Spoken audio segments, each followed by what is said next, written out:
one before using wooden decorative items and furniture. Apply a little olive oil to them. This will help prevent the wood from cracking. 2. Clean polished furniture with sesame oil and then rub it with a clean cloth. This will give the furniture a beautiful shine. 3. Mix turpentine and sesame oils and smear it together and use the mixture to polish your furniture. This will help protect the furniture from the effects of heat and water. 4.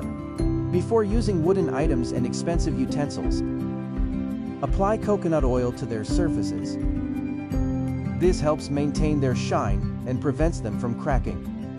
5. To keep cane furniture clean and looking new, wash it with soapy water using a stiff, long-bristled brush.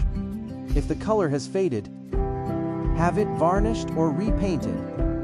Afterwards, wash it again with soapy water. 6. To remove stains from white-colored furniture, use cold water with a little vinegar. 7. To clean furniture with glass surfaces, wipe the glass with old newspaper soaked in water, and then rub it with a clean cloth